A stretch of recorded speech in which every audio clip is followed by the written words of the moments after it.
So our next speaker is Nicolás Rodríguez Cerón from Jardín Botánico de Bogotá. Buenos días, ¿cómo están?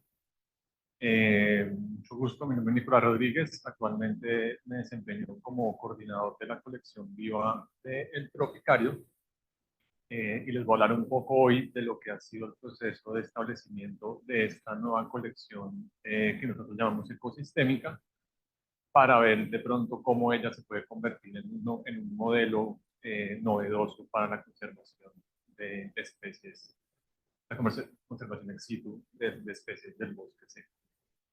Entonces, para ponernos un poco en contexto, en el año 2019 fue inaugurada la estructura de este Glass House en la ciudad de Bogotá. Para aquellos de ustedes que no conocen Bogotá, Bogotá está a 2.600 metros sobre el nivel del mar, entonces básicamente estamos hablando de un clima frío, templado.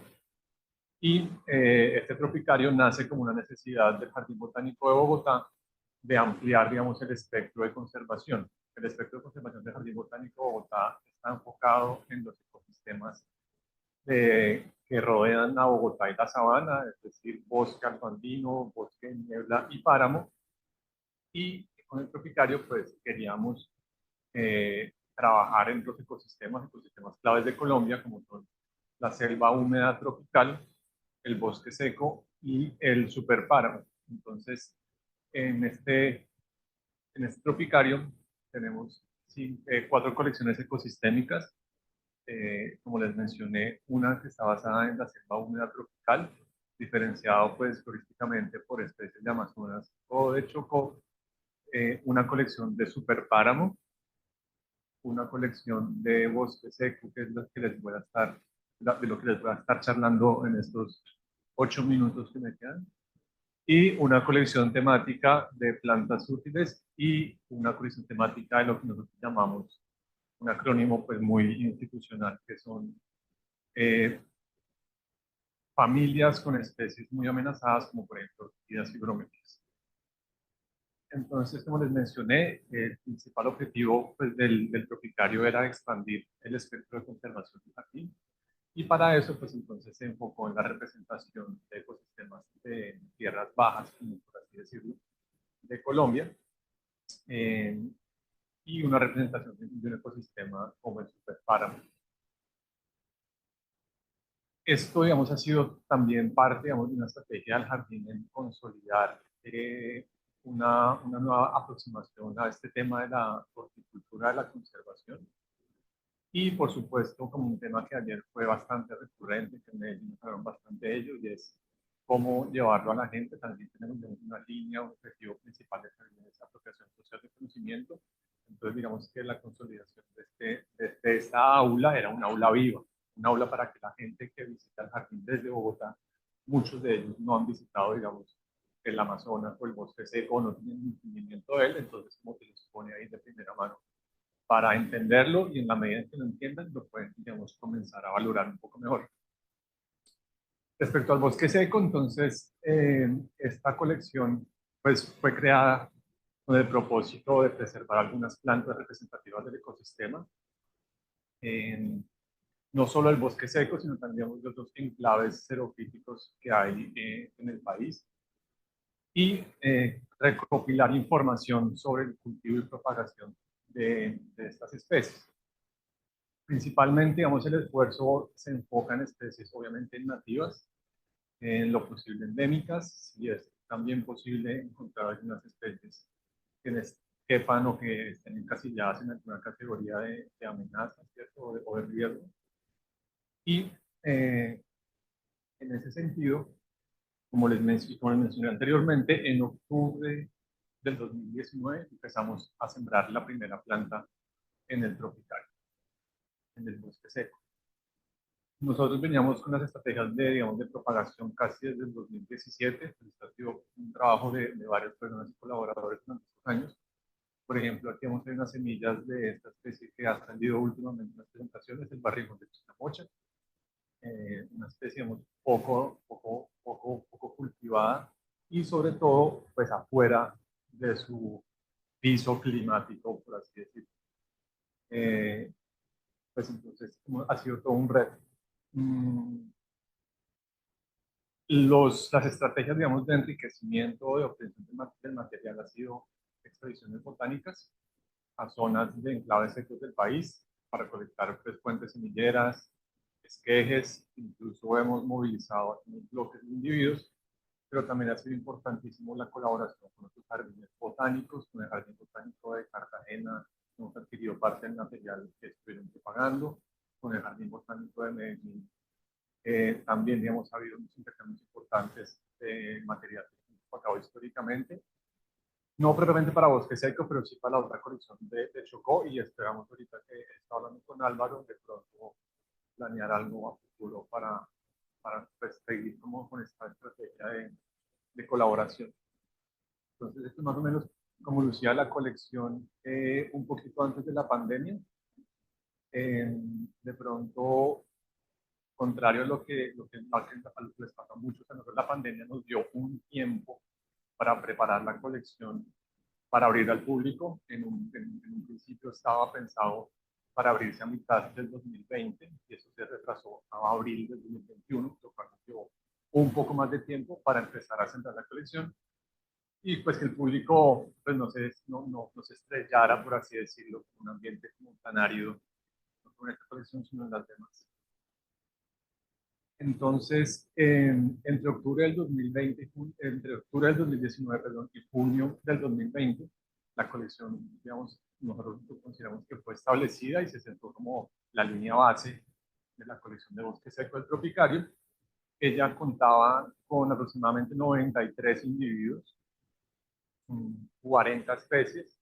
De esas especies teníamos aproximadamente 20 especies nativas, 2 especies endémicas, algunas exóticas. Digamos, estas exóticas, hay algunos cactus y aloes heredados de una antigua colección xeropítica que no fuimos capaces de desechar. Tenemos cactus en muchísimos de Perú y demás, entonces los mantuvimos ahí.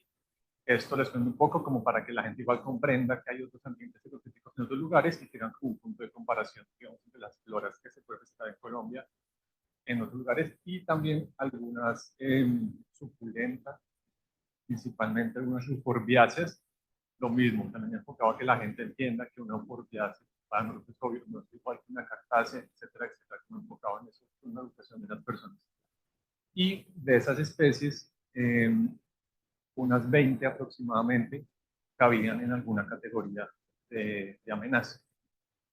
2 eran especies vulnerables y una en peligro crítico. Pues vemos que de pronto la categoría no es muy, no pesa mucho, pero a futuro de pronto pueden caer allí. A diciembre de 2023, y luego de estos 4 años, 3 años y medio de cultivo y de propagación, pues hemos logrado mejorar el enriquecimiento o la diversidad dentro de la colección. Actualmente contamos con 146 especies de plantas distintas. De estas 40 90 y puntas son especies nativas.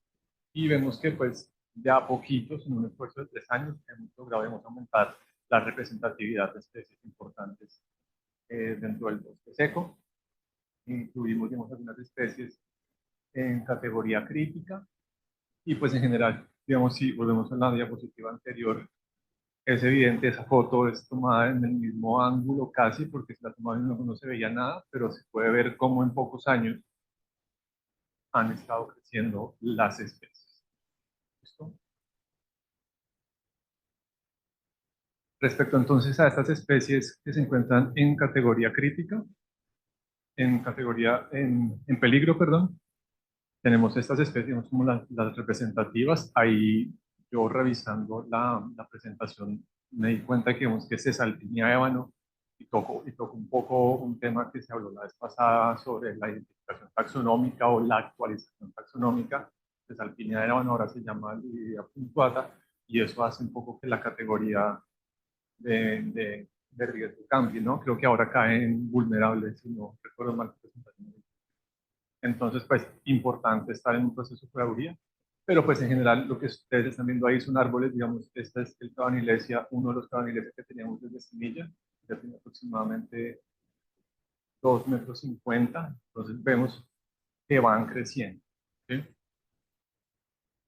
Y en cuanto a especies que están en peligro crítico, tenemos pues dos especies nativas endémica o nativa o endémica, como el Guayacum officinale o la Piptaenia huilense. Vemos que van creciendo bien, que van creciendo, lo del bien, yo lo pongo entre comillas porque digamos, esa es una de las cosas que les voy a hablar ahorita, que son como los retos que se vienen para el monitoreo puntual de la colección. Entonces hay unas imágenes que les quería compartir de cómo ha cambiado en 2 años, 3 años la colección. Entonces ya tenemos individuos maduros, obviamente digamos tenemos un árbol de balso que aquí está bien pequeño, una ocroma, aquí ya está gigante, de hecho a este árbol hemos tenido que hacer como 3 descopes ya en lo que va este año, pues, obviamente por su tasa de crecimiento muy alta. Una pequeña representación de lo que en Colombia está en el sur del país, el sur medio, que se llama el Huila, la zona de la Tatacoa. Entonces vemos algunos árboles como este Chloroleucum manguese, ha crecido bastante bien. Entonces, pues ha sido muy importante para el establecimiento de esta colección. Otros puntos en donde se ve pues, que las especies definitivamente sí están creciendo, y aquí lo que les quiero recordar es que son especies que están creciendo no aquí, digamos, en el mismo lugar de donde son nativas, sino las tenemos en un lugar tan distinto climáticamente como es Bogotá. En el 2022 comenzaron a florecer algunas de estas plantas y obviamente la pregunta que nos surgió es, ¿están floreciendo porque están felices o están floreciendo porque es su último impulso de energía a ver si sobrevivo acá? Afortunadamente están felices y hemos comenzado la construcción, hemos empezado a hacer un seguimiento de la fenología de muchas de ellas para eventualmente construir un catálogo y tener, digamos, como estas herramientas que nos permitan ver cómo se están comportando dentro del ambiente.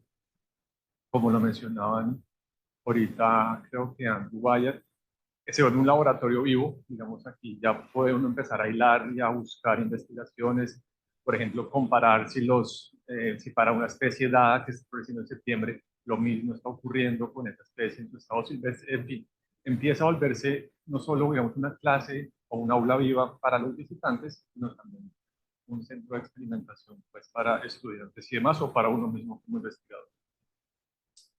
Sin embargo, digamos, esto era hablando un poco de floraciones. Sin embargo, lo que hemos visto es que si bien muchas están floreciendo, muy pocas están produciendo frutos. Y esto, digamos, para en últimas, que es nuestro fin de conservación ex situ, presenta un problema. Entonces, estamos jóvenes, vamos a ver cómo ajustamos para que se produzcan más frutos. Aquí simplemente un poco de información resumida del calendario floral, pero digamos que estamos en proceso de hacer ajustes. Muy probablemente esto esté asociado con falta de polinizadores. Entonces tenemos que dibujar o proyectar una estrategia de polinización de estas especies, pues para ver cómo mejoramos, evidentemente debemos mejorar la producción de frutos, nuevamente pensando que todos están encaminados a producir estrategias de conservación ex situ de estas plantas, ¿no? Entonces, pues en conclusión, eh, pudimos establecer una pequeña representación, estos son aproximadamente, esta colección son 500 metros cuadrados, hemos podido aumentar la riqueza, pudimos establecer una representación de algunas partes secas xerófitas de Colombia, la mayoría de las plantas han crecido medianamente bien, por lo menos han crecido. Estamos empezando a hacer un estudio de fisiología, lo mismo para ver cómo se están desarrollando. Vemos, sí, por encima hemos observado mucha clorosis y demás, pero bueno, son cosas que se tienen que empezar a monitorear. Estos 4 años han sido como de cabeza en la horticultura para propagar y lograr que crezca. Una cosa muy interesante que ha venido pasando en los últimos meses es ya estamos empezando a observar reclutamiento natural de algunas especies arbustivas. Entonces eso yo creo que nos da pistas de pronto qué especies pueden ser interesantes como para temas de pronto de restauración temprana y demás en bosque seco, pero como les digo, esto es un lienzo gigante que estamos por terminar. Y pues los retos que nos quedan, como les mencioné, como les iba adelantando, tenemos que mejorar la producción de semillas. Evidentemente hay que buscar una estrategia, obviamente debe ser de polinización, para lograr que, digamos, estos árboles no solo produzcan flores sino frutos. Mejorar nuestras técnicas de propagación de horticultura. Esto creo que es un tema transversal que los compañeros y compañeras han estado presentando acá. Creo que ha sido un tema recurrente, cómo mejoramos nuestras capacidades. Y finalmente mejorar la toma de datos para saber si estas especies se están adaptando bien, mal. Entonces, esa era un poco la historia que les quería contar desde Jardín Botánico de Bogotá. Y hago aquí la cuña para que, digamos, visiten un poco el catálogo que tenemos, que también es parte de una estrategia de educación para que la gente que no puede ver las flores hoy las pueda ver en cualquier momento. Muchas gracias.